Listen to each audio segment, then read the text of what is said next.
भारत में कुछ भी नया होने जा रहा है या के जो सेंटर हैं वो हमारे छोटे शहर होने जा रहे हैं, टीयर 1, टीयर 2, टीयर 3। तो हमारे ये नए सेंटर कैसे काम करेंगे और रियल एस्टेट वाले लोग यानी जिन्हें घर खरीदना है या जिन्हें निवेश करना है उनके लिए क्या नया मौका बन रहा है। जो लाइफस्टाइल बदल जाती है, लाइफस्टाइल का जो अनुभव छोटे टीयर 2 या टीयर 3 अब लखनऊ गिन लो या जयपुर गिन लो वो यहाँ नहीं मिल पाता कि अभी जो छोटे शहर हैं अब वहां से माइग्रेशन की जरूरत नहीं पड़ेगी। बड़ी कंपनीज को आज सैलरी अफोर्ड करने के लिए आना पड़ेगा, आम आदमी को घर बनाने के लिए टीयर 2 सिटी में आना पड़ेगा। घर खरीदारों की जो नजरिया होता है ना, एक आया उसने कहा कि मेरे को ऐसा घर चाहिए, एक आया मेरे को घर के साथ ये भी चाहिए, इसमें क्या बदलाव देखें। एम्यूनिटीज क्या है, स्विमिंग पूल है या नहीं है, जिम है कि नहीं है। अभी इंसान थोड़ा लग्जरी पे फोकस करना चालू कर दिया। टीयर 1 में ये जो अवेलेबिलिटी के बावजूद भी गेटेड कम्युनिटी पसंद कर रहे हैं। लोग प्लॉट नहीं खरीदना चाहते, थक गए लोग प्लॉट खरीद खरीद के। कोई भी कंपनी हो गई वो सोचेगी कि भाई बहुत हो गया हैदराबाद और बेंगलुरु, अब मैं चलता हूँ नवी मुंबई, अब मैं चलता हूँ इंदौर। इस गैप को भरने में कितना वक्त पाए। तो अभी ऐसा नहीं रहा है कि हर बार टीयर 2 में ही जाएंगे,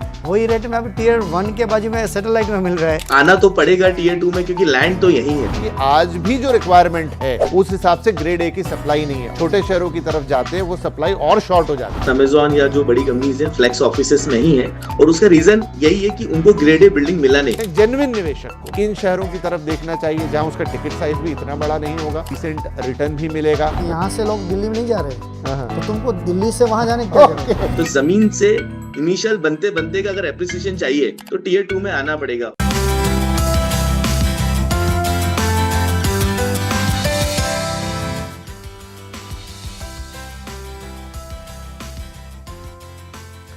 नमस्कार, सीएनबीसी आवाज पर आप देख रहे हैं द रियल एसेट शो और आपके साथ मैं हूं आपका होस्ट विपिन भट्ट। एक बार फिर से बहुत बहुत स्वागत है आपका। And this show is powered by signature global.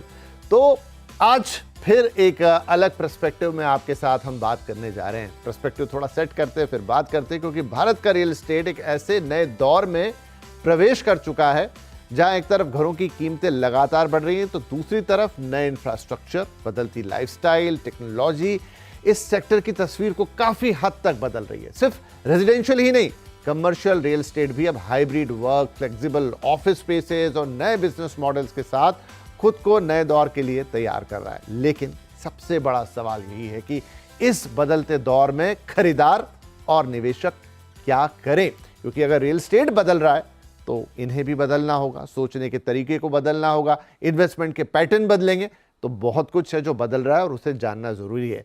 ऐसे में क्या आज घर खरीदना एक सही फैसला है? एक सवाल ही सबके मन में रहता है। क्या कमर्शियल रियल एस्टेट में अब भी निवेश के अच्छे मौके हैं तो कैसे, कहां, किस तरीके से? क्या लोकेशन आज भी सबसे बड़ी ताकत है? अब डेटा, टेक्नोलॉजी, इंफ्रास्ट्रक्चर निवेश के नए पिन पॉइंट्स बन रहे हैं जो आपके फैसले को इंपैक्ट करेंगे।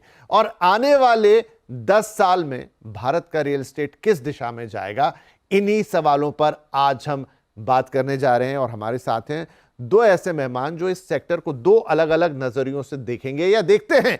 एक तरफ डेवलपमेंट और ग्राउंड रियलिटी का वर्षों का अनुभव है, तो दूसरी तरफ निवेश, टेक्नोलॉजी, प्रॉपटेक जिसे आप कहते हैं, बदलते बाजार की एक नई तरह की समझ, ये दोनों आएंगी। तो आज हम एक कोई पर्टिकुलर प्रोजेक्ट या किसी तरीके की या एग्जैक्ट किसी चीज की बात नहीं करेंगे, बात होगी भारतीय रियल एस्टेट की, जहां घर खरीदने वाले, निवेशक और कारोबारी तीनों के लिए नए अवसर भी हैं तो नई चुनौतियां भी हैं, उनका भी हमें ध्यान रखना होगा। तो लेट मी इंट्रोड्यूस हमारे साथ आज के हमारे दो मेहमान। मेरे साथ स्टूडियो में मौजूद हैं धीरज मंजेरी साहब जो कि एमडी हैं एम्पीरिया बाय धीरज मंजेरी, और जो मैंने कहा कि एक गहरा एक्सपीरियंस ब्रिक मोर्टार का वो लेकर आ रहे हैं। और साथ में है मिस्टर मनोज धनोतिया जो कि सीईओ है माइक्रोमिट्टी के एक प्रॉपटेक रियल एस्टेट कंपनी, जहां नजरिया थोड़ा डिफरेंट हो जाता है।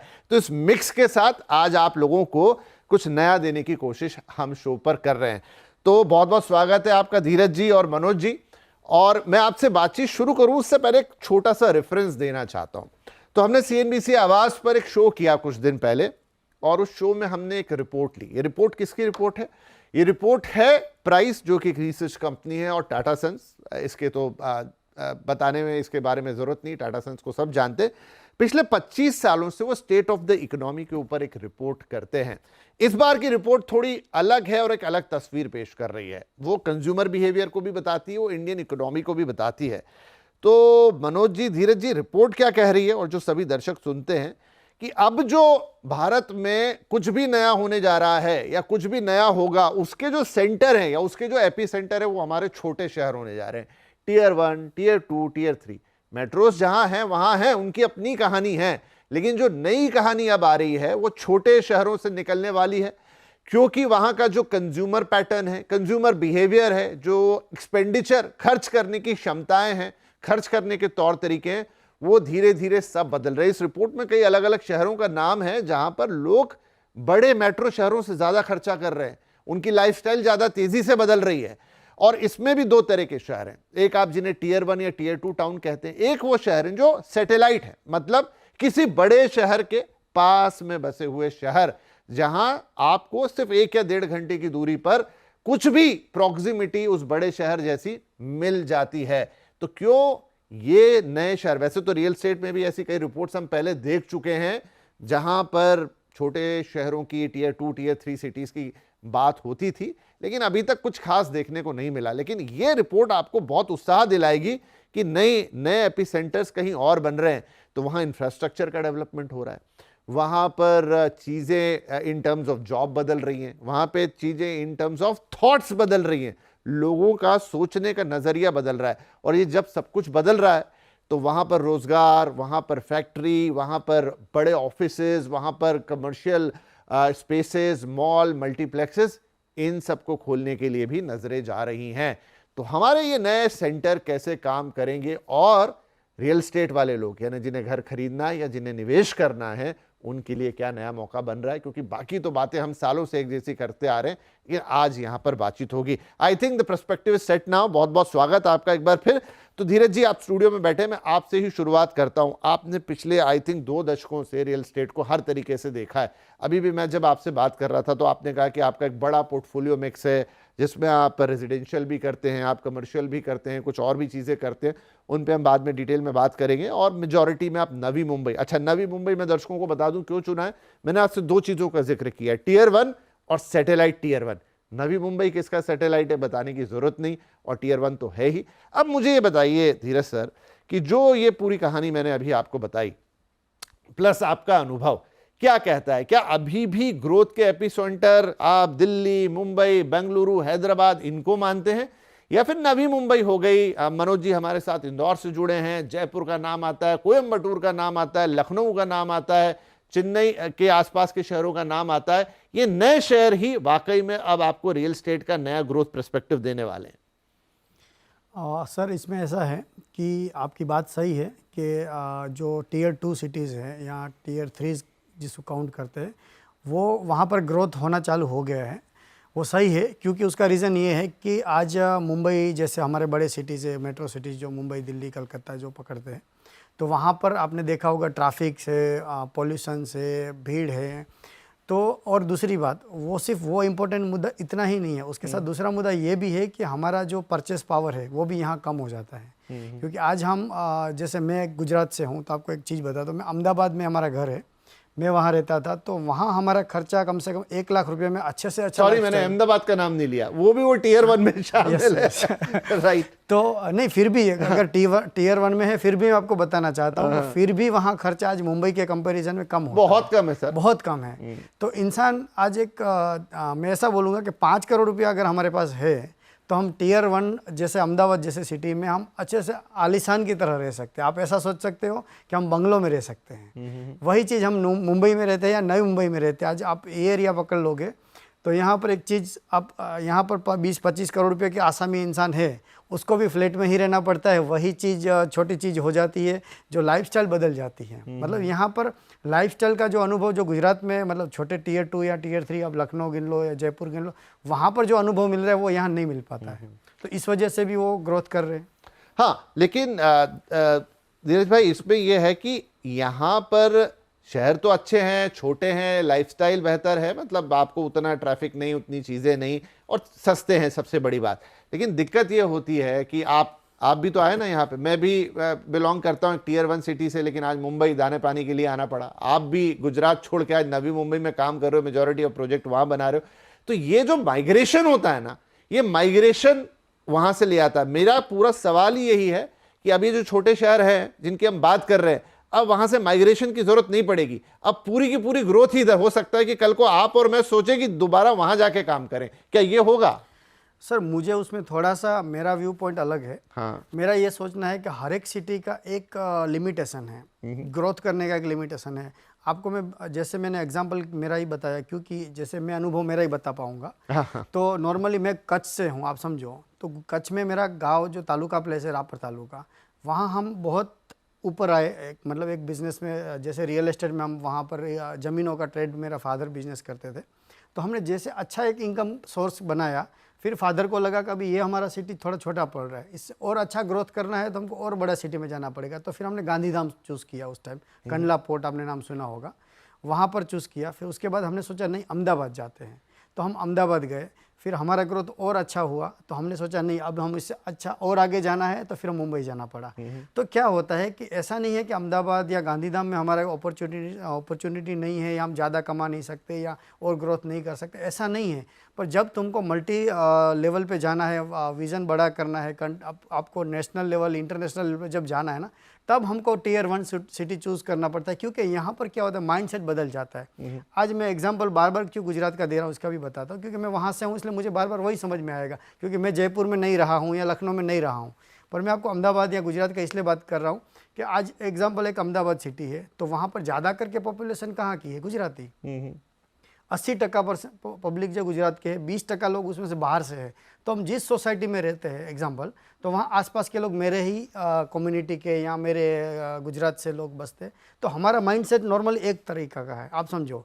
तो तुमको एक ही तरीके का ग्रोथ मिलेगा, एक ही तरीका का विजन मिलेगा। बट वही चीज़ हम मुंबई आ जाते हैं। आज मैं नई मुंबई में रहता हूँ, तो मेरी बिल्डिंग में आप समझो कि मैं एक ही गुजराती हूँ, आप समझो। नहीं तो धीरज भाई, आप जो कह रहे हो ना वो बिल्कुल सही बात है। हाँ। लेकिन अब जो मैं कह रहा हूं, ये रिपोर्ट कह रही है या और भी रिपोर्ट्स कहती है, वो यही है कि इन्हीं शहरों में जहां आपको लग रहा है माइंडसेट एक तरीका है, इनफैक्ट हमने पूरा का पूरा एक शो गुजरात और अहमदाबाद के ऊपर किया था, और किस तरीके से इस वक्त देश में अहमदाबाद देश का सबसे fastest growing commercial real estate hub बन रहा है, उसकी बात आई थी। अब देखिए, जब आप सबसे फास्ट कमर्शियल करेंगे तो वहां पे नाना प्रकार के लोग आएंगे, वो एक तरह का कॉस्मोपॉलिटन बनेगा, जो हमें मुंबई में फीलिंग आती है, दिल्ली में फीलिंग आती है।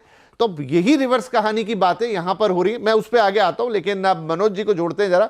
मनोज जी ने धैर्यपूर्वक अब तक हमारी बातें सुन ली। मनोज जी, ये जो हमने बातचीत की है अभी तक, इसमें आपका क्या नजरिया है? क्या एक तो ये व्यू पॉइंट जो अभी धीरज भाई ने एक्सप्लेन किया, एक मैंने जो रिपोर्ट पढ़ी, एक आप भी, अब आप इंदौर से बिलोंग करते हो, इंदौर मध्य प्रदेश में वो मिनी बॉम्बे कहलाता है, तो क्या वहां पर भी अब इस तरह के आपको चेंजेस देखने को मिल रहे हैं, या आप भी महसूस करते हो ऑन ग्राउंड की मेट्रोज की कहानी अपनी कहानी है और हर कहानी में एक पीक पॉइंट आता है, लेकिन अब जो कहानी है वो हो सकती है अहमदाबाद की, वो हो सकती है इंदौर की, वो हो सकती है लखनऊ की, वो हो सकती है जयपुर की, विद ऑल दोज फैक्टर्स जिसका भी धीरज भाई ने जिक्र किया कि पहले ये था, लेकिन अब वो सारी बाउंड्रीज धीरे धीरे टूट रही हैं। नमस्कार विपिन जी, पहले तो इंदौर को और यंग इंडिया को आपके शो पे जगह देने के लिए हमने, सर मैं मंदसौर से हूँ, मैं टियर 3 सिटी से हूँ, और मंदसौर से मैं यूएस पढ़ने गया। मैं यूएस पढ़कर आया 2009 में। मैंने 20 साल आईटी फर्म चलाया, और 3 साल पहले जब हमने रियल एस्टेट में एंट्री करा, तब ये प्रॉपटेक फ्रैक्शनल का एक नया शब्द था।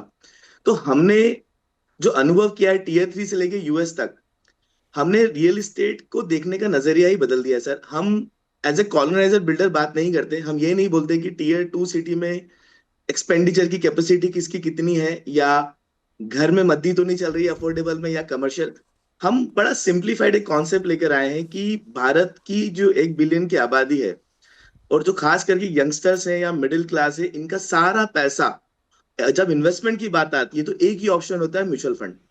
क्योंकि सबकी सैलरीड क्लास में उनके पास जो इनकम है वो सेविंग होता है 25,000, 50,000, 1 लाख हर महीना। तो ऐसा कोई मॉडल रियल एस्टेट में है नहीं। मनोज जी, ये इस कंसेप्ट को हम समझ लेंगे, लेकिन पहले तो मुझे आप ये बताइए, जो सवाल मैंने पूछा कि क्या वो बदलाव आ रहा है, क्योंकि ये सारी कहानियां उसके बाद फॉलो करेंगी, उसके पहले नहीं। सर बदलाव, बिल्कुल बदलाव इसीलिए आ रहा है सर, क्योंकि जब जो ट्रेडिशनल रियल एस्टेट वाले जब बोलते हैं कि टियर 2 सिटी में ग्रोथ कम है या बॉम्बे में ग्रोथ ज्यादा है, अभी तो खैर बात उल्टी चल रही है कि बॉम्बे में मंदी है और टियर 2 टियर 3 में जाना पड़ेगा। सर मुद्दा ये है कि आज जो सैलरी मुझे मिलती है, मैं घर अफोर्ड नहीं कर पा रहा हूँ टियर 1 सिटी के अंदर। या ईएमआई मेरा इतना हो जाता है, कई बार आपने वो रील्स और बड़ा फाइनल देखा होगा कि आप नहीं हो रहा है मेरा पूरा पैसा, जीवन भर में गुलाम बन गया हूँ घर खरीदने के लिए। तो आपको टीयर टू सिटी में तो आना ही पड़ेगा। इवन बड़ी बड़ी कंपनीज है, हम जीसीसी का भी जो ट्रेंड देख रहे हैं, बड़ी कंपनीज को आज सैलरी अफोर्ड करने के लिए आना पड़ेगा। आम आदमी को घर बनाने के लिए टीयर टू सिटी में आना पड़ेगा। और टीयर टू और टीयर थ्री सिटी में सर पैसे की कमी नहीं है। ट्रेडिशनली जो रियल एस्टेट जिस तरह से चलते आ रहा है, वो तरीका काम करने का अब चेंज हो रहा है। पहले सर कॉलोनाइजर हमारे यहाँ टीयर टू सिटी में अगर कोई कॉलोनी खोलते थे तो पहले दिन 50 करोड़ की बुकिंग, 100 करोड़ की या 200 करोड़ की बुकिंग आती थी। अब वो जमाना चेंज हो गया है। इन्वेस्टर का माइंडसेट, जो ट्रेडिशनल इन्वेस्टर्स हैं वो चेंज हो चुके हैं। लेकिन जो यंग जनरेशन वाला पैसा लगा रहा है, और लोकलाइजेशन, जो आप किसी ट्रेडिशनल रियल एस्टेट वाले से बात करेंगे तो वो यही बोलेगा कि मैंने बॉम्बे में इतना भेजा, बॉम्बे वाले ने खरीदा, या गुजरात में इतना भेजा, या इंदौर में इतना बेचा। हम ये बोल रहे हैं आज हमारे जिस तरह के प्रोजेक्ट है, ना सिर्फ मुझे टीयर थ्री से रियल एस्टेट का इन्वेस्टर और इक्विटी इन्वेस्टर दोनों पैसा दे रहा है, हमें यूएस से भी पैसा दे रहा है, हमें दुबई से भी पैसा दे रहा है, हमें नीदरलैंड से भी दे रहा है।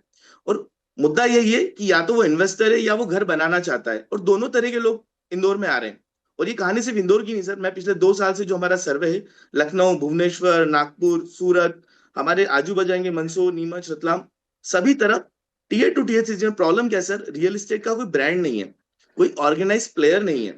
ट्रेडिशनली पहले, आज से 10 साल पहले आप ऐसा बोल सकते हैं कि टीयर वन में ही ज्यादा रोटेशन होता है, रियल एस्टेट जल्दी बनता है, जल्दी बिकता है, बड़े डेवलपर्स, ब्रांड वहां पे इसलिए डेवलप हुए।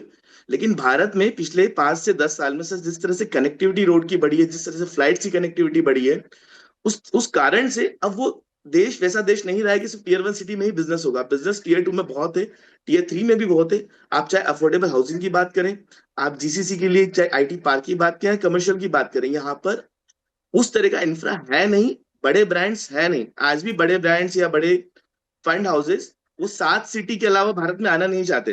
तो जो ग्राउंड रियलिटी सर आज इंदौर की है या टीयर थ्री सिटी की है, फंड की कमी नहीं है, डिमांड की भी कमी नहीं है। घर भी चाहते हैं लोग अफोर्डेबल, लेकिन एस्पिरेशनल क्लास आज अफोर्डेबल, वो सस्ता घर, मतलब रो हाउसेस नहीं चाहता है, उसको भी थोड़ा सा लग्जरी चाहिए, एम्यूनिटीज चाहिए। यंगस्टर्स को भी घर खरीदना है, लेकिन सर व्हाइट और ब्लैक का भी बड़ा एक इश्यू होता है टीयर टू सिटी में। वो यंगस्टर्स ईएमआई करके भी खरीद नहीं पाता है, क्योंकि वो 100% व्हाइट में करने के लिए बड़े ब्रांड्स नहीं है। तो ये बड़े वेरीड फैक्टर्स है सर टीयर टू सिटी में। इसके लिए ब्रांड्स में यहाँ आके समझना पड़ेगा ग्राउंड पे एक्चुअली रियलिटी क्या है, लोग क्या चाहते हैं, और विजन 3 5 10 साल का होना चाहिए। हमारे सर राइट, आज गॉट योर प्रोजेक्ट पॉइंट। जो और दूसरे लोग, इसीलिए इसीलिए आज मनोज जी आपको और धीरज भाई को इनवाइट किया कि एक अलग पर्सपेक्टिव हम दें, क्योंकि ये जो आप जो दोनों जो बता रहे हो ना, ये थोड़े ग्राउंड से जुड़ी हुई चीजें। ठीक है कि आप खुद रियल एस्टेट के धंधे में हो या रियल एस्टेट को एक अलग तरीके से डील कर रहे हो, लेकिन हम वहां आपसे बात नहीं कर रहे हैं जहां पर आपने अपना बिल्कुल जिसे एपिटोम है वो छू लिया, आप स्टेब्लिशमेंट कर रहे हो, इसीलिए आपके पास एक रियल लाइफ एग्जाम्पल है। अच्छा, कुछ कुछ सवालों में मैं थोड़ा डेविल्स एडवोकेट भी प्ले कर दूंगा, क्योंकि यहां पर तो मैं पैरोकार हूं छोटे शहरों का, लेकिन कसौटी पे कसे बिना नहीं। अब आपने कहा जीसीसी, एक अभी आपने उदाहरण दिया कि पैसा आ रहा है। जो लेटेस्ट मैंने रिपोर्ट पढ़ी, नो डाउट 2019 यानी कि प्री कोविड, मैं थोड़ा सा स्विच करके कमर्शियल पे आ रहा हूं, धीरज भाई भी कमर्शियल में काफी काम करते हैं, इनफैक्ट आपका भी। तो 2019 वो साल था जहां पर रिकॉर्ड्स बने थे प्री कोविड टाइम में कि सबसे ज्यादा कमर्शियल इन्वेस्टमेंट हिंदुस्तान में आती है। फिर कोविड आया तो चीजें थोड़ी 2-4 साल थमी।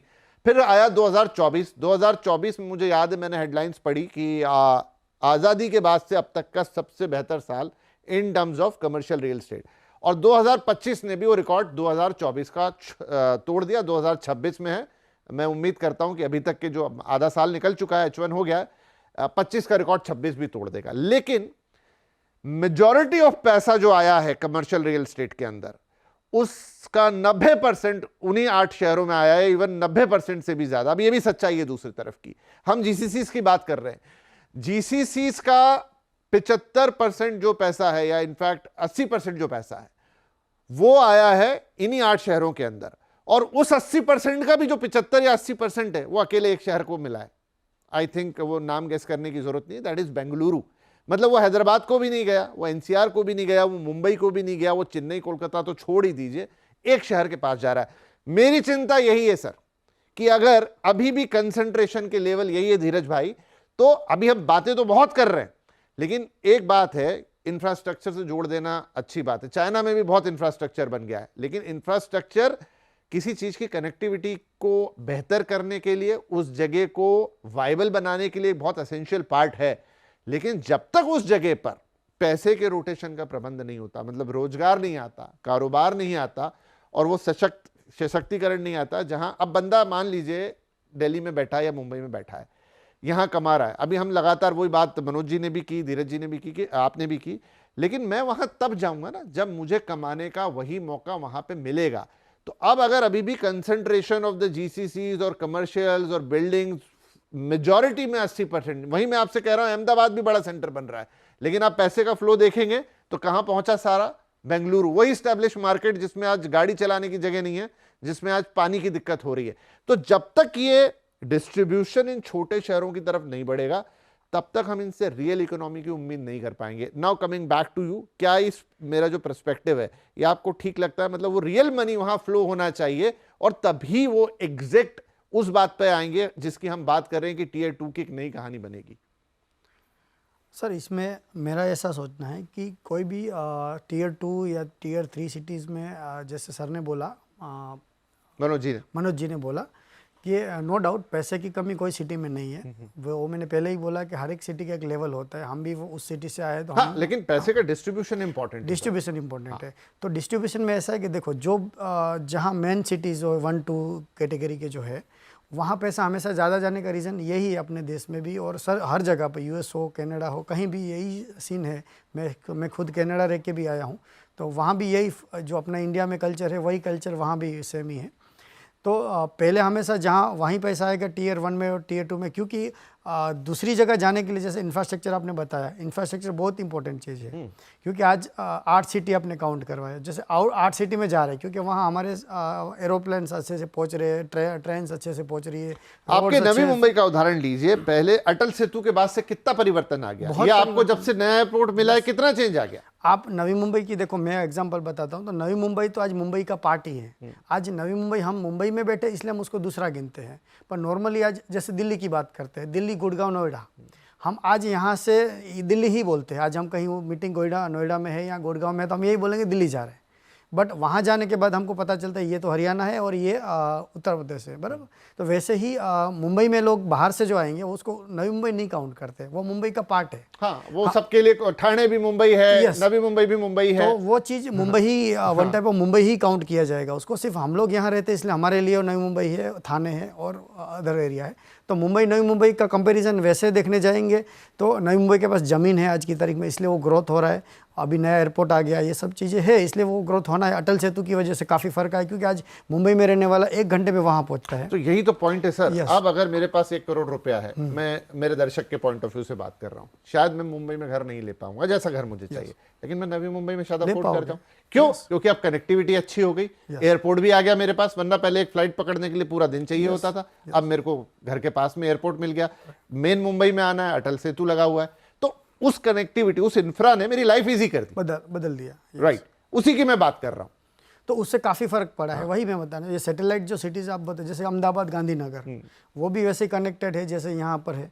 तो हमेशा सैटेलाइट सिटी का ग्रोथ तो वैसे सिटी के साथ ही काउंटिंग किया जाता है, उसको बदल नहीं सकते। लेकिन आप देखिए फिर डायकोटोमी आएगी। 1980 मेरे ख्याल से वो दशक था जब नवी मुंबई के पेपर्स, वो मास्टर प्लान वगैरह बने। आज तक नवी मुंबई में, लेकिन पिछले 10 साल के काम, जिसमें अटल सेतु हो गया, जिसमें नया एयरपोर्ट हो गया, मतलब आपको वो रियल इंफ्रास्ट्रक्चर वर्क चाहिए एक सिटी को सच में उस लेवल पे पहुंचाने के लिए। अदरवाइज आपने क्या किया था, आपने एक अलग टाउनशिप खड़ी कर दी थी, वो अपने पेस पे ग्रो कर रही थी, लेकिन आज उसकी जो रियल सिनर्जी जिसे आप कहेंगे, मुंबई के पास होने का फायदा आपको तब मिलेगा ना जब आप मुंबई पहुंच पाओ, कनेक्टिविटी हो। राइट, उसी की मैं बात कर रहा हूं। तो कनेक्टिविटी देखो, आज मुंबई नई मुंबई कनेक्टिविटी, वैसे तो आपने अभी 2 ही एग्जांपल दिए कि एक मेट्रो तो भी कनेक्ट, लेकिन ये एग्जांपल इसलिए क्योंकि सारे देश के लोगों को नाम पता है, ये पता है, राइट। अटल सेतु सबको पता है। अभी नई मुंबई इंटरनेशनल एयरपोर्ट, वो भी सबको पता है। अभी मेट्रो कनेक्शन जो हो जाएंगे ना, तो ऑटोमेटिकली मुंबई और नई मुंबई बीच में गैप नहीं रहेगा, राइट, क्योंकि वो दोनों, और अभी जैसे अपने संजय गांधी राष्ट्रीय उद्यान से बीच में से टनल निकाल थाने की तरफ, और थाने से कनेक्ट नई मुंबई है। तो जो कनेक्शंस बनने के बाद, तो अभी एयरपोर्ट, ये एयरपोर्ट और वो एयरपोर्ट, मुंबई एयरपोर्ट और नई मुंबई, वो भी कनेक्शन बढ़ रहे। तो ऐसे देखने जाओ तो नई मुंबई में जैसे वही तो शब्द आ रहा है वापस। तो मेरा मतलब है, उसने क्या करा, उसने एक इंसान को मौका दे दिया अफोर्डेबिलिटी का, कि भाई चलो यहां नहीं ले रहा हूं, लगभग 20 किलोमीटर या 25 किलोमीटर दूर, लेकिन बहुत दूर नहीं, बिकॉज ऑफ दिस कनेक्टिविटी मुझे एक मौका मिल रहा है घर लेने का। सही है। तो वो एक अपॉर्चुनिटी ही गिनो, या उसको ये भी गिनो कि जो अभी हमने जो टियर 1 2 में जाने चाहते हैं उनको जाने की ज़रूरत मुंबई वालों को नहीं पड़ेगी, मुझे ऐसा लगता है, या दिल्ली वाले को भी नहीं पड़ेगी, क्योंकि उनके पास भी गुड़गांव है, नोएडा है। हाँ, इसीलिए मैंने कहा कि 2 सेंटर, प्रैक्टिकली बात करें 2 सेंटर हम बना पाएंगे। एक टियर 1, जैसे अब मैं इंदौर का उदाहरण ले लूंगा क्योंकि वो सेल्फ सफिशिएंट सिटी है, बहुत ओल्ड कारोबारी सिटी है, बिजनेस सिटी है, तो उसमें अपनी कैपेबिलिटीज है। उसमें सर, उसमें से जो लोग को हम कंपैरिजन नहीं कर पाएंगे, उसके लिए बताता हूँ। मुंबई वाले आपको बोलोगे कि इंदौर जाए, यहाँ नहीं, मैं अलग बात कर रहा हूँ धीरज सिंह। मैं कह रहा हूं 2 तरह के शहर विकसित होंगे, एक जिनकी प्रॉक्सिमिटी है किसी बड़े शहर के पास में, बराबर, जैसे नवी मुंबई हमने ले लिया, जैसे आपने गुरुग्राम का एग्जाम। आज आप देखो ना, पिछले 2 साल से दिल्ली नोएडा का मार्केट एक तरफ, अकेले गुरुग्राम में आग लगी हुई है, इतना ज्यादा हीटेड हो गया because of x number of reasons. वो अलग कहानी है, पूरी बात करेंगे, पर हुआ। उधर अभी नई कहानी जेवर एयरपोर्ट की आ गई। जब से जेवर एयरपोर्ट आया है तो लोग मतलब कि प्रॉपर्टी ऐसी हो जाएगी, हालांकि वो समय लेती है, सब कुछ है, उसके अपने प्रैक्टिकल इश्यूज है। मैं मनोज जी के पास एक बार फिर से जा रहा हूं। तो मनोज सर, जो बात हो रही है वो बेसिकली ये कि एक तो हो गया सैटेलाइट और दूसरा आया tier 1 in isolation. For example आपका शहर इंदौर की हम बात कर रहे हैं, जहां पर ठीक है विद इन इंदौर मेट्रो का बड़ा जाल फैल रहा है, बहुत सारी जगह मैंने देखा मेट्रो बन रही है, इंदौर में अब इंटरनेशनल फ्लाइट्स कनेक्ट हो गई हैं। मध्य प्रदेश में अगर किसी को कुछ करना है तो उसके दिमाग में पहली चीज आती है कि भाई अगर एजुकेशन है तो इंदौर पहुंच जाऊं, बिजनेस करना है तो इंदौर पहुंच जाऊं। फॉर पूरे देश के लिए जैसा मुंबई वैसा एमपी के लिए इंदौर, या अलग अलग शहरों के लिए, अलग अलग प्रदेशों के लिए उनके ऐसे 2-3 बड़े मेजर सिटीज हैं। अब ये जो आइसोलेटेड टियर 1 है, जिनको मैं किसी बड़ी प्रॉक्सिमिटी में नहीं देख रहा किसी और बड़े शहर के, उनके लिए क्या जरूरी है? और वहीं पे सर मेरा वो वाला सवाल आया, अब ऐसे तो टीसीएस का कैंपस और इन्फोसिस के कैंपस पिछले 10 या 12 साल से बने हुए हैं इंदौर के अंदर, लेकिन हमने उसके कारण इंदौर की कोई ग्रोथ नहीं देखी। सुपर कॉरिडोर की बात होते होते जमाना बीत गया, ग्रोथ नहीं देखी। लेकिन जब अब शहर ने अपनी कैपेबिलिटीज पैदा कर ली है पिछले 2-3 साल में, जब वो अपने नक्शे पे खुद खड़ा हुआ दोबारा नई तरीके से, वहां से कहानियां सुनता हूं कि अब रियल एस्टेट वापस से टर्न अराउंड ले रहा है। सर, ये जो टीसीएस वाला आपने एग्जांपल लिया है, और आप और सभी लोग तो बहुत अनुभवी हैं सर, रियल एस्टेट को टाइम लगता है कहीं भी, और खास करके टियर 2 सिटी में। लेकिन पिछले 7 साल में आज टीसीएस भी पूरा भरा है और इन्फोसिस भी अपना एक सेकंड कैंपस स्टार्ट कर रहा है। ऐसा नहीं है कि सुपर कॉरिडोर की डेवलपमेंट नहीं, आप रेट देखेंगे वो 2,000 रुपए स्क्वायर फीट से आज में 12,000 रुपए स्क्वायर फीट हो गया 7 साल के अंदर। कुछ टाइम लगा शुरू के 3 साल में, लेकिन सर आज वो सबसे हॉटेस्ट एरिया है। और जैसे कि इंफ्रा की स्टोरी होती है, इट टेक्स टाइम, 1 2 3 साल 5 साल का विजन होना चाहिए, बट वही हमारा ना सबसे हॉटेस्ट दिक्कत ये एरिया होती है, दिक्कत ये होती है जब मनोज भाई कि वो स्टोरी उस वक्त में लोगों को उस नाम पे उतने भाव पे बेची गई। वैसे वो नवी मुंबई के साथ भी हुआ। उल्वे नाम का एक इलाका है जहां पे एयरपोर्ट तो आज बना, लेकिन पिछले 15 साल से वो स्टोरी बिकी। वहां आज लोगों की हालत ये हुई है कि उन्होंने जितनों में घर खरीदा उतने में घर बेच नहीं पाते दोबारा। तो मैं उसकी भी बात कर रहा हूं। वो पैरिटी आने में मोटी लाइन तो हम कह देते हैं कि देखिए 5 साल में इतना हो गया, 6 साल में, लेकिन इस 6 साल के दौरान जिस आदमी ने पैसा डाला उससे भी तो पूछिए। सर, आज 2 तरह के लोग हैं रियल एस्टेट में। जिसको घर बनाना है, उसने भी उस जमाने में 700 रुपए स्क्वायर फीट में प्लॉट लिया था, आज उसका प्लॉट भी 7,000 स्क्वायर फीट का है। प्रॉब्लम ये, हम रियल एस्टेट को हमेशा सर इन्वेस्टमेंट की नजरों से, इक्विटी की नजरों से देखेंगे ना, तो बिल्कुल नहीं, बिल्कुल नहीं मनोज सर, बिल्कुल भी नहीं। बल्कि हम तो चाहते हैं कि ये उस नजरिए से बाद में देखा जाए, क्योंकि उस वजह से क्या होता है, बहुत सारे जो घर खरीदार हैं, जिनकी जरूरत है, जिसे हम एंड यूजर कहते हैं, वो बेचारा इस चक्कर में पिस जाता है। सर, एंड यूजर के लिए तो मेरा हमेशा से एक बात रही है, आप वहीं खरीदिए जहां डेवलप्ड हो चुका है। आप कच्ची जमीन में कहीं पे स्टोरी में जाएंगे कि एयरपोर्ट की स्टोरी भारत में सिर्फ इंदौर में नहीं सर, सभी तरफ है। हमारे यहाँ चापड़ा भोपाल में भी हुआ, यहाँ एयरपोर्ट आएगा, वहां एयरपोर्ट आएगा। देखिए, इसके लिए विजन चाहिए। जब आप इस तरह की स्टोरीज को देख के रियल एस्टेट में इन्वेस्टमेंट कर रहे हैं, तो आपका विजन 5-10 साल का होना चाहिए। हमारे यहाँ चीजें इतनी फास्ट मूव नहीं होती है, फैक्ट है। अगर आप एंड यूजर है, आपको घर ही खरीदना है, तो जो एक डेवलप्ड कॉलोनी आ गई है, जहाँ रेरा आ चुका है या डेवलपमेंट चालू हो गया, आप वहीं लीजिए। आप कहीं स्टोरी के बेस पे कच्ची जमीन में एंड यूजर जाएगा, तो सर वो तो पहले दिन आपका डिसीजन ही गलत है। हाँ, इसके लिए लेकिन सॉरी एजुकेशन बहुत इंपॉर्टेंट है कि मनोज जी एंड धीरज भाई, सॉरी, आप दोनों ही मित्र हैं, यहाँ बैठे हैं स्टूडियो में, लेकिन ये स्टोरी बेचता कौन है? डेवलपर जी तो बेचते हैं, कोई और थोड़ी लेके आता है इनको। ठीक है सर, किसी भी, हाँ जी जी जी जी सर, हर बिजनेस में सब तरह के लोग होते हैं। ये भी स्टोरी बड़ी भारत में, मैं तो सर नया हूँ रियल एस्टेट में, पर मैंने देखा है कि रियल एस्टेट को बड़ी खराब नजरों से देखा जाता है। प्रोफेशनल कारण है सर, उसके देखा नहीं जाता, कारण है उसके। मतलब ये ऐसा स्टेटमेंट नहीं है। मैं भी, देखिए, हम तीनों ही सेक्टर से अलग अलग तरीके से जुड़े हुए लोग हैं। मैं एक अलग हैसियत से जुड़ा हूं आप दोनों, और जैसा मैंने शुरुआत में भी कहा कि क्यों आज आपको आमंत्रित किया, नए विचारों की जरूरत है। नए थॉट्स की जरूरत है, नए तरीकों की जरूरत है। तभी तो कि अभी देखिए इस समय घर खरीदार आप किसको देख रहे होंगे, आपके पोटेंशियल बायर धीरज भाई कौन है? जेंजी की तरफ आप देखते होंगे। आजकल तो जेंजी मिलेनियल्स भी अब पुराने हो गए, यस यस, है ना। तो वो जेंजी ना, अब वो जेंजी बिल्कुल अलग प्राणी है, एक अलग ही चिड़िया का नाम है, वो अलग तरीके से चीजों को देखता है। इसीलिए उसमें आप जैसे जो नए हैं, फर्स्ट जनरेशन एंटरप्रेन्योर्स हैं, या जो जिनकी थॉट प्रोसेस थोड़ी अलग है, जिनका सोचने का नजरिया, डेवलपर आप हैं, आप डेफिनेटली बिजनेस के लिए ही हैं उसमें, लेकिन एटलीस्ट। अच्छा, अब मैं वापस थोड़े दूसरे सवालों पे आता हूं, जो इनफैक्ट एक सवाल मुझे आपसे पूछना भी था। अगर मैं आपसे पूछूं यही वाला क्वेश्चन, मनोज जी आपके पास भी आता हूं दोबारा, कि पिछले 4-5 सालों में आपने घर खरीदारों की जो नजरिया होता है ना, भाई एक आया उसने कहा कि मेरे को ऐसा घर चाहिए, एक आया मेरे को घर के साथ ये भी चाहिए, इसमें क्या बदलाव देखें, प्रेफरेंसेस कैसे चेंज हो रहे हैं? देखो, दो चीज़ है। वैसे तो 10-15 साल से डिफरेंस आ चुका है। पहले लोग जो 10-15 साल पहले की जो सोचते थे, वो हमेशा कारपेट, बिल्डिंग में क्या है, टाइल्स क्या है, बेसिक, मतलब बहुत ही बेसिक चीजों पे, सैनिटरी क्या, यही सब चेक करते थे। आजकल जो आज के जो जनरेशन है वो सीधा ये देखते हैं कि टाइल्स, और वो तो अच्छा, एक चीज़ और हो गई है कि बिल्डर सब अच्छा ही देना चालू कर दिया है। अच्छा, टाइल्स और सैनिटरी अच्छा ही देते हैं, जो कैटेगरी जैसे जगवार हो गया, ये नॉर्मल। आजकल मैं देख रहा हूँ बहुत सारे शायद रेरा में रिक्वायरमेंट है कि नहीं है ना, आपको बताना पड़ता है सब कुछ कि क्या आप लगा के दे रहे हो उसमें। यस, तो वो जो चीज़ें स्टैंडर्ड है वही दिए जाते हैं, तो उसमें अभी लोग नहीं देखते। अब क्या देखते हैं लोग, अच्छा एम्यूनिटीज़ क्या है, स्विमिंग पूल है या नहीं है, जिम है कि नहीं है। तो कहने का चीज़ ये होगा कि अभी इंसान थोड़ा लग्जरी पे फोकस करना चालू कर दिया है। जो पहले 5 साल पहले या 10 साल पहले लोग ये नहीं देखते थे, 10-15 साल से, लास्ट 10 साल से 5 साल से यही देखने चालू कर दिया। अच्छा, और एक चीज़ अभी और एक नई आ रही है, अभी जो जेंजीज की जो आप बात कर रहे हैं ना, वो तो ये भी नहीं देखते।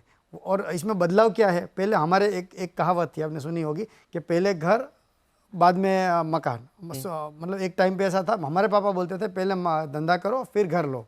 उसके बाद एक टाइम ऐसा आया कि भाई पहला घर फिर धंधा। और अभी वापस अभी जो जनरेशन आया है ना, जो जेंजीज की बात करें, वो तो ऐसा बोलते पहले मजा करो फिर। इनफैक्ट नीरज भाई, थोड़े दिन पहले हमने एक बेंगलोर, आजकल तो क्या है ना, सोशल मीडिया का जमाना है, बच्चे जो नए हैं बहुत लिखते हैं, पढ़ते हैं, तो एक पूरा का पूरा शो ही जेंजीज के ऊपर किया था कि वो कैसे सोच रहे हैं रियल एस्टेट को। तो अगेन थोड़े समय पहले मिलेनियल्स की भी सोच ऐसी थी कि भाई घूम लेते हैं, अनुभव ले लेते हैं, मकान बाद में। लेकिन वो कोविड का प्रकरण हुआ और लोगों को लगा कि नहीं भाई, घर सिर पे छत इंपॉर्टेंट है। लेकिन जेंजी अगेन उसके बाद ही बड़े हुए हैं, वो अभी भी वैसे ही सोच रहे हैं कि मेरे को किराए का घर चल जाएगा, बट मैं बहुत सारी जगहों पे कॉम्प्रोमाइज नहीं करूंगा, मेरे को जिस दिन जॉब छोड़नी है मैं छोड़ूंगा, मेरे को जैसी जॉब करनी है करूंगा। हो सकता है मेरा मन करे कि 2 साल जॉब नहीं करनी है तो मैं नहीं करूंगा, मैं किसी ईएमआई के बंधन में अपने आप को नहीं बांधूंगा। ये सोच आ रही है। यस यस, ये है, ऑलरेडी है। तो वही जेंजीज का तो ये सोच बदल ही गया है कि पहले अभी जैसे मैंने आपको थोड़ी देर पहले बताया कि जैसे जेंजीज, हमने भी 1-2 जगह पे, जैसे अभी हमारे एक जेंजीज, जैसे एक स्पोर्ट है, ई स्पोर्ट करके एक बिजनेस है, वहाँ हमारे जेंजीज लोग हैं, गेम खेलते हैं, आपको पता होगा।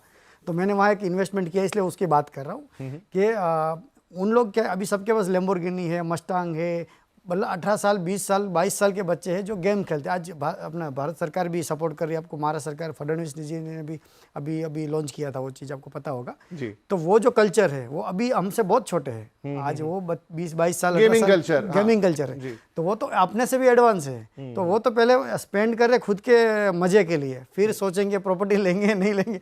तो चीज़ ये आने वाली है। और कोविड के बाद जो माहौल बदला है, जैसे आपने बोला कोविड के बाद क्या बदल गया, कि पहले आपको मालूम है 1 रूम किचन चलता था, उसके बाद 1 BHK आया, फिर 2 BHK, ऐसे मतलब तो उस टाइम 2 BHK बोले तो लग्जरी होता था। वो 1 रूम किचन तो 10 साल पहले ख़त्म हो गया। आज की तारीख में 1 BHK भी ख़त्म हो गया। आज हम 1 BHK कस्टमर नहीं है, आज हम, मतलब नहीं है ऐसा नहीं बोलूँगा, है, बट अभी लोग चॉइस करते 2 BHK, 3 BHK, 4 BHK।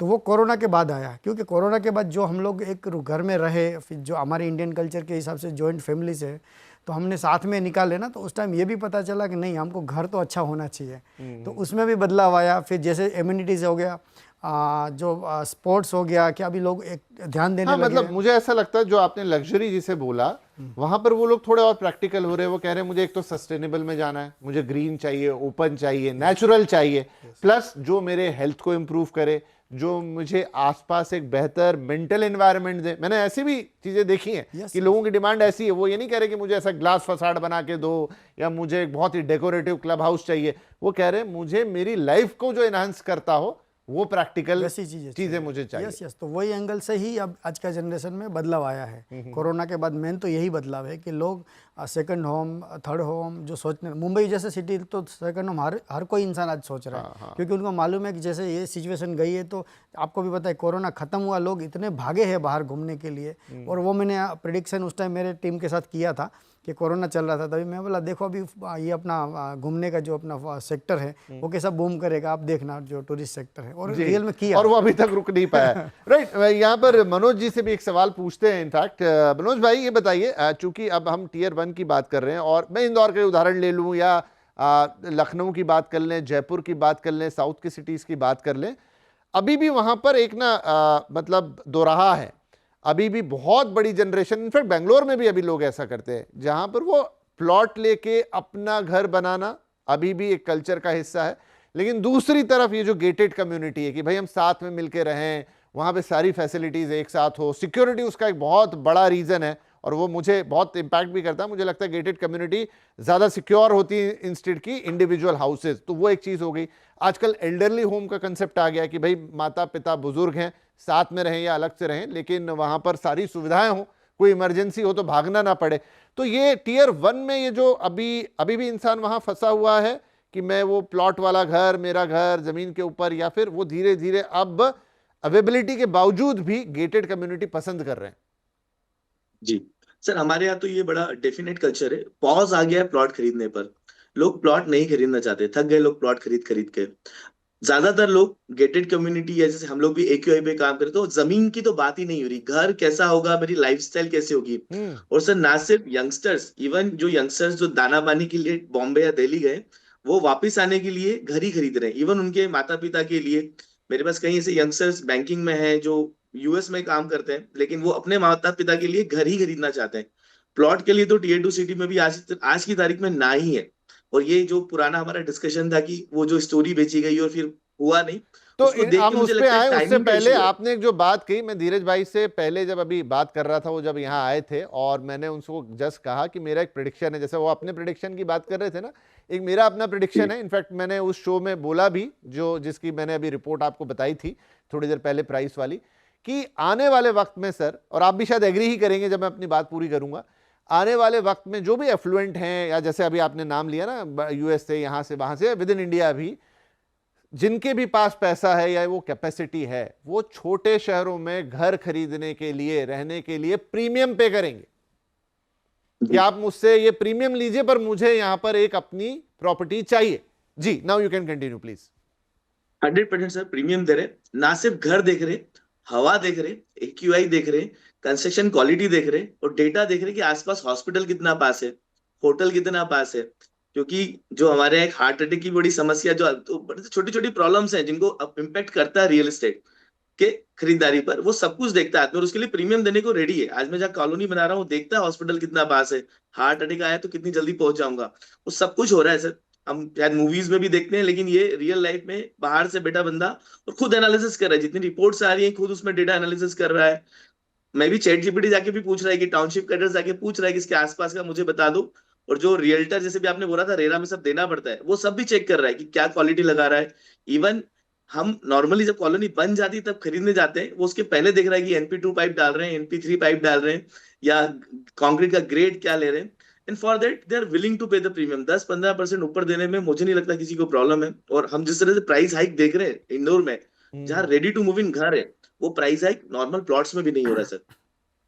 राइट, तो आप कह रहे हो कि अब जो हमारे टीयर 1 सिटीज हैं वहां पर भी लोग इंस्टेड की, हो सकता है प्लॉट के ऑप्शन हो, गेटेड कम्युनिटीज को थोड़ा पसंद कर रहे हैं और वो लाइफस्टाइल को प्रेफर कर रहे हैं उसके ऊपर, और ये सारी चीजें। अच्छा लगा मुझे आपने बताया कि पाइप के ग्रेड भी आजकल लोग चेक करने लग गए, तो इनफैक्ट वो अवेयरनेस तो कंज्यूमर्स में आ ही गई है और वो बहुत जरूरी भी है कि ऐसा हो। नाउ मैं थोड़ा सा कमर्शियल को और टच करना चाहूंगा, क्योंकि ये कहानी दोनों आपस में जुड़ी हुई हैं।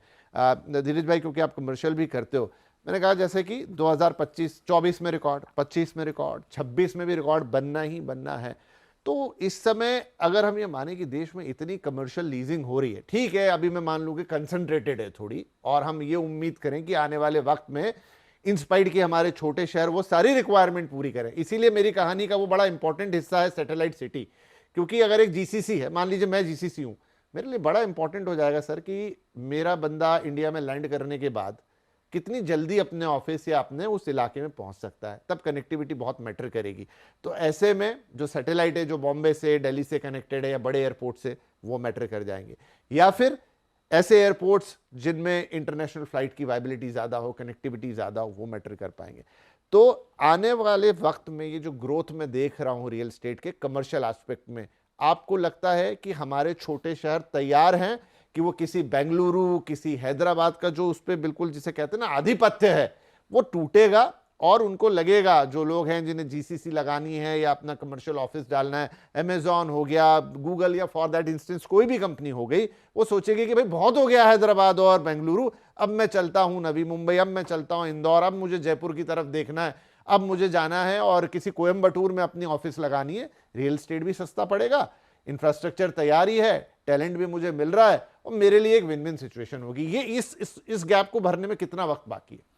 सर देखो, गैप भरना ऐसा नहीं है, गैप तो भर ही चुका है। क्योंकि अभी आप देखोगे, आज नवी मुंबई की मैं इसलिए बात कर रहा हूँ, मैं वहाँ से हूँ, तो अभी आपने देखा होगा कि एयरपोर्ट आने की वजह से काफ़ी कमर्शियल्स बिल्डिंग्स बन रही है और पूरे बड़े बड़े प्लॉट्स में कमर्शियली हब बन अब तो मुंबई 3.0 की बात होने लगी। अभी तो 3.0 की बात हो रही है, पर मैं 2 की बात कर रहा हूँ अभी। क्योंकि 3.0 चीज़ क्या, वो रेसिडेंशियल, आप कोई भी चीज़ नहीं बढ़ती तो पहले रेसिडेंस जाता है, कमर्शियल बाद में जाता है। कमर्शियल हब हमेशा पहले रहता है, सही सिटी में रहता है। आज आपको एग्जाम्पल नई मुंबई की बात करते हैं हम। कोलाबा एक टाइम पे कमर्शियल हब पकड़ा जाता था, उसके बाद बीकेसी आया। जब कोलाबा में 800 रुपया पर स्क्वायर फीट रेंटल हो चुका था, आपको पता होगा वो चीज़। उसके बाद बीकेसी आया, जब वहाँ पर 150-200 स्टार्ट हुआ था।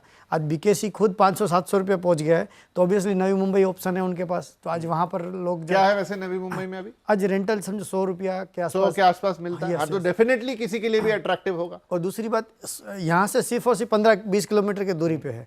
तो लोग क्या करते हैं कि हमेशा कमर्शियल हब वहाँ जाते हैं कि एक तो रेंटल सस्ता पड़े, और बड़ी बड़ी कंपनियाँ, जैसे आपने जीसीसी की बात किया, तो वो लोग बड़े प्लेट्स लेते हैं, बड़े बड़े फ्लोर प्लेट्स, पूरे पूरे बिल्डिंग ले लेते हैं, राइट। तो उनको हमेशा सस्ता चाहिए। तो इसलिए जो सेकंड टीयर 2 में जाने का रीज़न भी यही है कि मुंबई में जब नहीं परचेस कर पाते, मतलब परचेस करने में ज़्यादा पैसा लगता है, तो ऑब्वियसली वो टीयर 2 सिलेक्ट करते हैं। वहाँ पर उनको अपॉर्चुनिटी मिल जाती है। अच्छा, उनको उसकी वजह से उनकी जो स्टाफ है या जो भी जॉब करने वाला IT सेक्टर में या वगैरह वगैरह, तो वो लोग भी क्या सोचते हैं कि वहाँ रहेगा तो सस्ता पड़ेगा, उनको भी रहने में सैलरी कम जाएगी। तो इस वजह से भी अपना टीयर 2 सिटीज़ चले। और अभी क्या हो गया, पर वो ऑलरेडी महंगे हो गए हैं। तो अभी ऐसा नहीं रहा है कि वही टीयर 2 में या अभी हर बार टीयर 2 में ही जाएंगे, वही रेट में अभी टीयर 1 के बाजू में सैटेलाइट में मिल रहा है। तो ये चीज़ बदलने वाली है। अच्छा मनोज जी, एक बात बताइएगा, धीरज जी आपसे भी सप्लीमेंट्री सवाल पे आऊंगा कि अब जैसे हम बड़ी बातें कर रहे हैं जीसीसीज और ये बड़ी मल्टीनेशनल कंपनी की, ये आना भी चाहें तो इनके ना रिक्वायरमेंट्स होती है। अब इन्हें ग्रेड A डेवलपमेंट चाहिए। हमारे छोटे शहर या सैटेलाइट शहर क्या उस लेवल पे, उस क्वालिटी पे, उस क्वांटिटी में वो grade A development commercial real estate की प्रोवाइड करवा पा रहे कि कोई जीसीसी, कोई मल्टीनेशनल सोचे कि चलो जाकर वहां पर अपना ऑफिस लगाऊं? सर आज की तारीख में तो इक्विप नहीं है, आप बिल्कुल सही हैं। अगर आज किसी जीसीसी को आना है कि grade A development tier 2 city में आ जाए, नहीं है। और यहीं पे यंग जो जनरेशन, हम जैसे लोग या जो माइक्रोमेट्री कंपनी है, दूसरे लोग आ रहे हैं। तो जैसे हम भारत के बेस्ट आर्किटेक्ट को भी आज इंदौर में लेकर वही TCS के आसपास हम लोग साइबर सिटी बना रहे हैं। तो 3 से 5 साल लगते हैं सर उस तरह का पूरा एक इंफ्रा बनाने के लिए। आज इक्विप नहीं है, लेकिन हमें पता है, जो धीरज जी भी बोल रहे हैं, जरूरत है और आना तो पड़ेगा टीयर 2 में, क्योंकि लैंड तो यही है। जमीन उतना महंगा नहीं, आज जमीन टीयर 1 से आज भी 60% सस्ता ही है। आपने जो साइबर, मैंने देखा आपकी साइड, तो आपने वो जो साइबर सिटी आप बोल रहे हैं ना, एंड आई थिंक आप जिनका नाम ले रहे हैं वो संजय पुरी साहब हैं, बड़े वेल नोन आर्किटेक्ट हैं। वंस अपॉन CNBC आवाज की जो रियल एस्टेट जूरी होती है उस पर काफी सालों तक वो रहे हैं और बहुत बड़ा नाम है, नो डाउट। तो मुझे ये बताइए कि ये जो आपकी डेवलपमेंट है, ये ग्रेड A है? Grade A sir, IGBC green platinum certified building बना रहे हैं। पुरी जी का उसमें पूरा योगदान है। और जो टीयर 1 से पूरा उनका अनुभव लेकर आए कि जीसीसी की जो रिक्वायरमेंट होती है 12 फीट क्लियर हाइट से लेके 100% पावर DG, ऐसा इंफ्रा इंदौर जैसी सिटी में अभी तक है नहीं। और वो बड़ा एक विजन लेके हमने उसे बनाया है। क्योंकि आज इंदौर में आज भी एसेंचर, परसिस्टेंस, अमेजॉन जैसी कंपनियां ऑपरेट कर रही हैं, उनके ऑफिसेज यहाँ है, और बिलो ग्रेड नहीं काम कर रही हैं क्योंकि ऑप्शन नहीं है। तो हम बना रहे हैं सर, और उसी जगह बना रहे हैं जो जहाँ TCS, इन्फोसिस, L&T वहीं आ रहा है, DNR आ रहा है, पंचशील आ रहा है। There lot of IT parks being developed. तो विजन चाहिए इस तरह का टीयर 2 में लाने के लिए। और जो धीरज भाई और आप भी बोल ही रहे हैं कि सैलरी का इश्यू है, सर लाइफ स्टाइल का इश्यू है, सोशल इश्यू है। आज टीयर 1 सिटी के अंदर जो हम देखते हैं आईटी में काम करने वाले हस्बैंड वाइफ शायद फ्राइडे ही मिलते हैं, हस्बैंड जल्दी चले जाता है, वाइफ लेट जाती है, हस्बैंड जल्दी आता है। तो वो सोशल इकोनॉमिक वैल्यूज भी है। और इसका इम्पैक्ट सर सिर्फ रियल एस्टेट का नहीं है। आज बच्चे हस्बैंड वाइफ एक ही पैदा करना चाहते हैं क्योंकि टाइम नहीं है, सर मेड नहीं मिलती है। तो वो मैंने सर छोटे जो छोटे थोड़ी देर फैक्टर्स हैं। पहले आपसे बोला ना कि वो प्रीमियम पे करेगा, जो एफ्लुएंट है वो इसी जी प्रीमियम की बात कह रहा था। मैं ये नहीं कह रहा था कि आप उसको बेहतर टाइल दोगे या अच्छा नल लगा के दोगे उसका प्रीमियम। ये जो लाइफ की आप बात कर रहे हैं ना, क्वालिटी ऑफ लाइफ, उसके लिए वो आएगा, वहां पर वो प्रीमियम देगा। बिल्कुल। राइट। जी सर, तो बिल्कुल यही हो रहा है। ये हाँ जी, हाँ विजन जी। में सर अलाइन होने के लिए जो एक फंड का डिस्कशन है, विलन विजन में टीयर 1 सिटी में फंड ज्यादा है। आपने जो रिपोर्ट का जिक्र किया, बिल्कुल सही है कि फंड सारा टीयर 1 में है, पर सर रिपोर्ट बहुत सारी चीज मिस कर जाती है। आज हम जो यूएस से पैसा एफडीआई करके ला रहे हैं या दुबई से पैसा ला रहे हैं टीयर 2 सिटी में, वो इन्वेस्टर्स शायद उस रिपोर्ट्स में है नहीं, क्योंकि वो ट्रेडिशनली वो बड़े फंड्स नहीं है जो रियल एस्टेट में लगाते। तो ये बहुत कुछ चेंज हो रहा है रियल एस्टेट में महंगा टीयर 2 पैसा के तो नहीं लिए। है लेकिन। सर बहुत सस्ता पैसा है सर, 6% में मिलता है सर। अच्छा, चलिए इस पे अलग से एक शो करना पड़ेगा। राइट। धीरज भाई, मुझे आपका भी काफी सारा कमर्शियल डेवलपमेंट है, आई थिंक ग्रेड ए ही है। तो यहाँ पर खैर नवी मुंबई तो एक बड़ी थोड़ी सी, आपने जैसे भी जिक्र किया कि अब मुंबई समझ लें उसको, लेकिन ग्रेड ए डेवलपमेंट को मतलब महंगा भी पड़ता है। उस तरह का क्लाइंटेल ढूंढना आसान होता है, मुश्किल होता है, या हाथों हाथ जाता है? सर देखो, पहले तो आप ये सोचना, मतलब ये जो चेंज है ना कि आप ग्रेड ए ग्रेड 2 ऐसा नहीं है। आज की तारीख में जो भी बिल्डिंग बनती है, जिस हाइट की बनती है, तो उसका क्या है, जो स्ट्रक्चर है वो स्ट्रक्चर इंजीनियर आज की तारीख में पहले जैसा नहीं रहा है। जो पहले 20-25 साल पहले की बात कर रहा हूँ, लास्ट 10-15 साल से अच्छा हो गया है कि हर एक चीज़ है ना सर्टिफाइड है। वो स्ट्रक्चर इंजीनियर हो, सिविल इंजीनियर हो, या फिर अपना आर्किटेक्चर हो, तो अभी वो ख़त्म हो गया। अभी देखो अलग क्या होता है, क्या उसमें थोड़ी सोना चांदी डाल रहे हैं हम, है तो कंक्रीट ही ना। कंक्रीट का ग्रेड वो स्ट्रक्चर इंजीनियर नक्की करते हैं कि हमको M40, M60, M30 जो भी कैटेगरी का डालना है वही डाला जाता है। तो उसमें वो चीज़ बचा नहीं है कि टीयर 2 में या ग्रेड ए से मतलब ये है कि भाई एक तो स्ट्रक्चरल जो आपने बताया, प्लस फिर उसमें बाकी चीजें, पार्किंग नॉर्म्स, एयर कंडीशनिंग, और जो बेसिक रिक्वायरमेंट है वो जो एमएनसीज का अपना एक स्टैंडर्ड होता है। तो आप कह रहे हो कि अब अमूमन हर कोई उसको फॉलो कर रहा है। इसमें टीयर 2 वाले भी कर रहे हैं, टीयर 1 वाले भी कर रहे हैं, क्योंकि उसके बिना अभी ऑप्शन नहीं रहा है, क्योंकि गवर्नमेंट के नॉर्म्स ही इतने अच्छे हो गए हैं। क्योंकि मैंने ये भी अगेन, मैं रिपोर्ट्स पे बहुत ज्यादा बात इसलिए करता हूँ क्योंकि मैं, हम बीइंग ए जर्नलिस्ट, वो रिपोर्ट्स देखना हमारा काम है। लेकिन मुझे याद आती है, एग्जैक्ट आंकड़ा मुझे याद नहीं है, कि आज भी जो रिक्वायरमेंट है उस हिसाब से ग्रेड ए की सप्लाई नहीं है। और जैसे जैसे आप मेट्रो से मूव करके छोटे शहरों की तरफ जाते हैं, वो सप्लाई और शॉर्ट हो जाती है। देखो, पहली बात तो मैं आपको बता दूं, जैसे आपने जीसीसी की जिक्र जो हो रही है ना, उनको क्या लगता है कि उनको पहले तो पूरा बिल्डिंग लगता है, आप समझिए। और नॉर्मल डेवलपर कोई भी पकड़ लो आप, मुंबई में हो या टीयर 2 में हो या कहीं भी हो, वो क्या करते हैं, दो चीज़ से बिजनेस करता है। एक होता है कि एक्चुअल सेलर जो बायर है उसके डिपेंड्स पे बिजनेस करता है। एक होता है कि जीसीसी पे डिपेंड करता है। तो जीसीसी जो जैसे बड़ी बड़ी कंपनियां मल्टीनेशनल, वो लोग क्या करते हैं, वो शुरुआत में ही पूरा बिल्डिंग परचेस करते हैं, यहाँ तो खुद बनाते हैं प्लॉट लेके, तो उनका लेवल अलग हो जाता है। तो वो जो ऐसा बंदा हो सकता है कि पूरा एक्सपेंस या तो बैंक लोन लेके खड़ा कर देवे। और जो मुंबई या दिल्ली या जो कोई भी टीयर 2 सिटी में जो एक्चुअल डेवलपर की बात कर रहा हूँ मैं, डेवलपर ऐसा होता है कि उसको सेल करना होता है। आज कोई भी डेवलपर क्या करेगा, ज़मीन का पैसा डालेगा, उसके बाद कंस्ट्रक्शन करेगा, सेल करेगा और बनाएगा, यहाँ तो प्रोजेक्ट लोन लेगा। तो यही चीज़ नॉर्मल। तो उसको क्या होता है कि बड़े जो फ्लोर प्लेट्स है उसको काट देता है, छोटा कर देता है, क्योंकि उसको हर एक बायर चाहिए। और हर एक बायर चाहिए तो उस हिसाब से बिल्डिंग बनता जाता है और सेल हो जाता है। पर जब बड़े जो आपने बोला कि बड़े जो कॉरपोरेट्स जो एमएनसी जो आएंगी बाहर से, तो उनको पूरा चाहिए ना, तो उसके लिए वो खुद ही ज़्यादा करके वो लोग खुद बनाते हैं, उसमें कोई। अच्छा, अब ऐसे में एक और कंसेप्ट है जिसके ऊपर भी काफ़ी बात होती है, अगेन उस पर भी बात हो गई है, एंड मनोज भाई आप भी उस पर कमेंट कर सकते हो। फ्लैक्स ऑफिसेस, जहां पर इवन बड़ी कंपनियां भी, जैसे हमको क्या लगता था फ्लैक्स ऑफिस का मतलब है कि भाई छोटे स्टार्टअप्स हो गए, छोटी जगह, अब तो बड़ी मल्टीनेशनल भी उसी फॉर्मेट में जा रही है। अब उसके लिए उनको वैल्यू फॉर मनी दिख रहा है जो भी, लेकिन फ्लैक्स ऑफिस ऑलमोस्ट 25-30% की रेट से ग्रोथ कर रहा है, या हो सकता है इससे भी ज्यादा।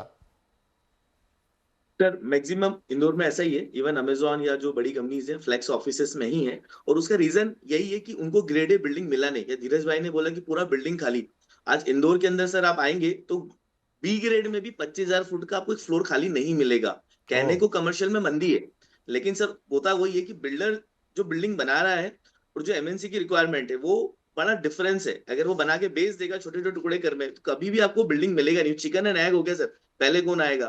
तो यहीं पे मैं अपनी बात वो प्रॉपटेक वाली रखना इसीलिए चाहता हूँ कि एक बिल्डर का प्रोफेशनल चेंज होना एज अ प्रॉपटेक कंपनी, और पहला इन्वेस्टमेंट बेचने की बजाय और लोन लेने की भी बजाय इक्विटी फॉर्मेट में जो आता है, तो हम बिल्डिंग को रख पाते हैं। आज साइबर सिटी सर उसी कॉन्सेप्ट पे बन रहा है, जहां हम बेच नहीं रहे, पूरा बिल्डिंग बना रहे हैं, ना बैंक का लोन है ना किसी को माल बेचा है, बट वो एक इक्विटी इन्वेस्टमेंट हमारा उधर आ गया है।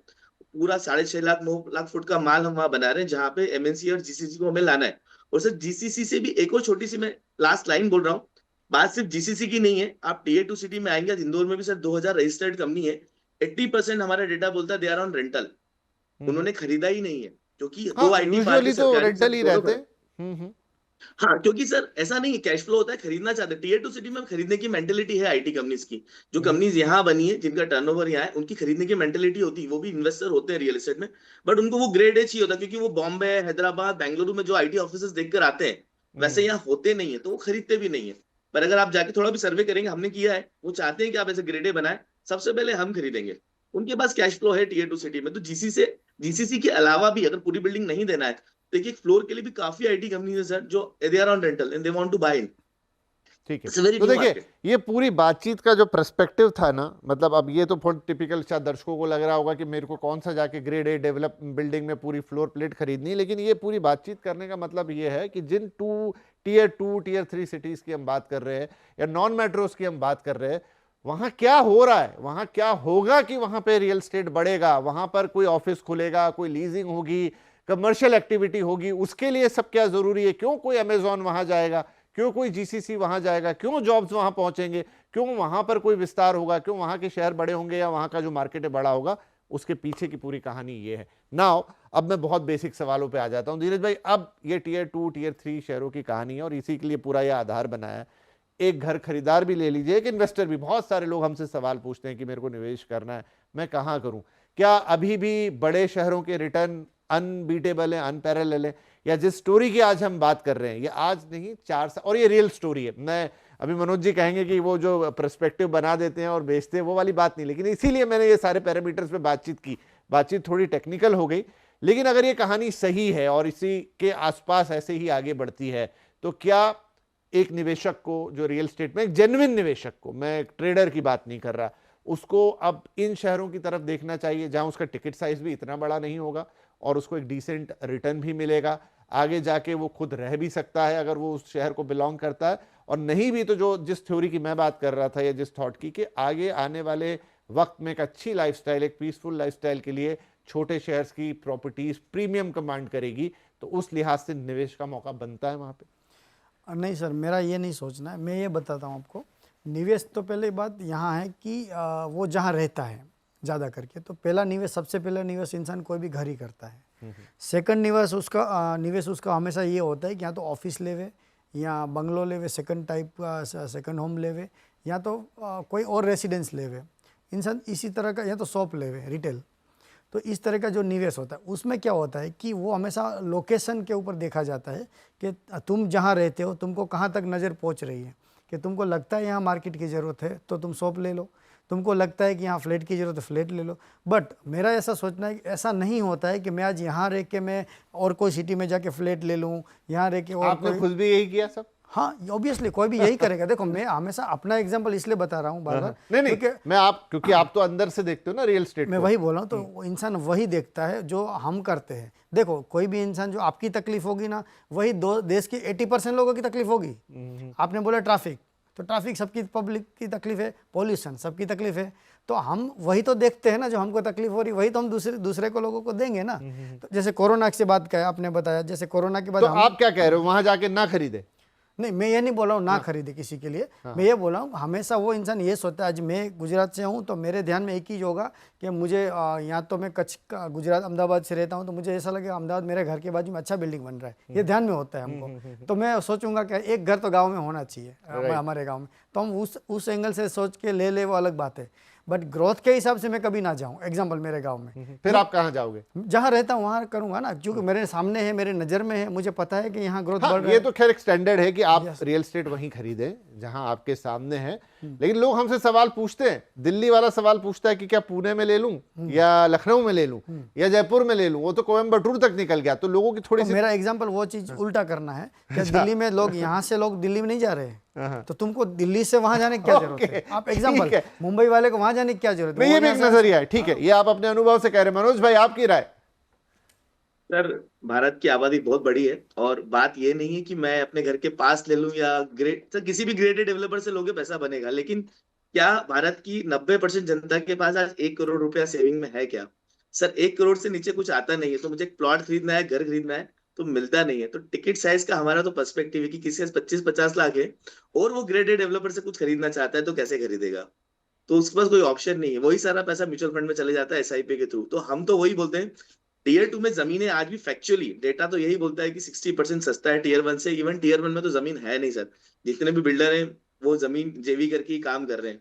तो जमीन से इनिशियल बनते बनते का अगर एप्रिसिएशन चाहिए तो टीयर 2 में आना पड़ेगा। और ये जो मेंटेलिटी है सर, ये ट्रेडिशनली बिल्कुल सही है कि मैं जहाँ रहता हूँ घर के पास में ट्रेडिशनली ये घर खरीद लूंगा, फ्लैट ले लूंगा। सर ये बहुत चेंज हो रही है, सोशल मीडिया का जमाना है और लोग बहुत तेजी से समझ रहे हैं कि कौन सी सिटी टीयर 2 या टीयर 3 में डेवलपमेंट आ रहा है। धीरज भाई की बात ठीक है कि शायद आज गांव में जाके मैं ना खरीदूं, हालांकि गांवों में भी जमीनें बहुत तेजी से बढ़ रही है सर। और लोग, अब बहुत सारे लोग जैसे बिल्डर और कॉलोनाइजर कमाते हैं कच्ची जमीन लेके, वैसा इन्वेस्टमेंट भी करना चाहते हैं। हमारे पास तो सर यूएस से बहुत लोगों की इंक्वायरीज यही आती है कि ये प्रॉपर्टी को इक्विटी तरीके से मैं जमीन में गाँव में खरीद सकता हूँ क्या, जहाँ पे नया हाईवे निकलने वाला है। तो पुराने लोगों ने तो वैसे ही पैसा बनाया है, लेकिन नए जमाने के लोग भी वैसे बनाना चाहते हैं। और सर लाइफस्टाइल प्रोजेक्ट्स बोल लीजिए, आप साइबर सिटी बोल लीजिए, चाहे आप इवन हॉस्पिटल्स या होटल्स में इन्वेस्टमेंट की इंक्वायरीज आती हैं कि ये टीयर 2 सिटी, क्योंकि टीयर 1 में तो हॉस्पिटल में पार्टनर भी नहीं बन सकता। तो रियल एस्टेट अब सिर्फ सर जमीन और प्लॉट खरीदने की नहीं, वो 50 लाख वाला भी पूछ रहा है कि वो नई होटल अगर 5 स्टार बनने वाली है वहां पे, चाहे वो ब्रांडेड हो, क्या मेरा पैसा उसमें लग सकता है? ये हमारा अनुभव है सर, 2 साल का हम आईटी से आए, हमने ट्रेडिशनल रियल एस्टेट शायद 20 साल बढ़िया। पुराना और नहीं देखा। अच्छी मजेदार बात आज के शो की ये रही कि एक प्रॉपटेक वाले ने अपनी बात बताई, एक ऑन ग्राउंड रियल्टर ने अपनी बात बताई, कमर्शियल भी हो गया, टीयर 1 भी हो गया, टीयर 3 भी हो गया, मेट्रोज भी हो गए, इतना सारा हमने उसके इर्द गिर्द भी बातचीत कर ली और आखिरी में आप लोगों ने अपने अपने निष्कर्ष दे दिए। अब देखिए, क्योंकि आजकल के बायर्स आपने कहा बहुत स्मार्ट हो गए, वो ऐसा भी नहीं होगा कि ये 2 बातें सुन के ही फाइनल डिसीजन ले लेंगे। वो चैट जीपीटी पे भी मामला जाएगा, जेमिनाई से भी पूछेंगे। लेकिन ये है, इंपॉर्टेंट ये था, एक पर्सपेक्टिव जो ग्राउंड से उठा है, एक पर्सपेक्टिव जो एक चीज को अलग तरीके से देखता है, दूसरी चीज को टेक्नोलॉजी के तरीके से देखता है, उसमें ट्रेडिशनल का भी मिक्स है, सारी बातें। अब ये बातें टेबल पे रखने के बाद हम अपने जो दर्शक है उस पर छोड़ते हैं कुछ चीजें कि आप देखो कि आप कहां पोजीशनड हो, आप कहां खड़े हो, आपकी रिक्वायरमेंट क्या है। पहला तो खुद का घर चाहिए, रहने के लिए चाहिए, या कोई इन्वेस्टमेंट करना है। इन्वेस्टमेंट करना है तो आपका होराइजन कहां तक जा सकता है, किन चीजों को आप देखोगे, किन चीजों से आप समझोगे। और जो पुराने लोग हैं, भले ही वो इस धंधे के लोग हैं, बाहर से खड़े हैं, और आपके लिए तो जैसा मैंने कहा एक डेविल्स एडवोकेट का काम मैं करता ही हूं यहां बैठ के, तो ये सारी जो मंथन है, इससे जो अमृत निकलेगा उसमें आपको पता लगेगा कि भाई मुझे करना क्या है। क्योंकि इतने पर्सपेक्टिव में रियल एस्टेट हो रही है चेंज, तो समय पता नहीं लगा कब 1 घंटा हो गया बात करते करते। बहुत मजा आया, बहुत बहुत धन्यवाद धीरज भाई आपका और मनोज सर आपका भी। और आई थिंक कि ये, मुझे तो ऐसा लग रहा है कि एक सीरीज इसकी और कर दी जाए, लेकिन आज के लिए समय समाप्त हो रहा है। लेकिन बड़े अच्छे पर्सपेक्टिव आए हैं, और ये जो छोटे शहरों में खासतौर पे सैटेलाइट टीयर 1 टीयर 2 इनकी जो कहानी है उसमें आज थोड़ा माइक्रोस्कोप हम लगा के देख पाए। बहुत शुक्रिया, और सभी दर्शकों का भी कि आपने पूरी बातचीत सुनी। अपने विचार, अपने जो भी आउटकम्स हैं या और कोई सवाल मन में आ जाए पूरी बातचीत सुनने के बाद, तो आपके पास रहता ही है। 9:30 फ्राइडे जब ये रिलीज़ होता है यूट्यूब पे, वहाँ पर आप लिख सकते हैं, बता सकते हैं, ज़रूर बताइएगा। बाकी टीवी पे भी आप इस शो को देखते ही हैं, वहाँ पर भी अपनी राय हमें ज़रूर दीजिएगा कि कैसा लगा। और आगे कुछ और सुनना या जानना चाहते हैं तो फिर एक बार आपके लिए ये पूरा वार्तालाप, ये पूरा जमघट महफिल जमाएंगे और आपको और कुछ बताने की कोशिश करेंगे। तो फिलहाल इस हफ्ते के लिए इतना ही। अपना ख्याल रखिए, अगले हफ्ते फिर मिलेंगे, तब तक के लिए नमस्कार।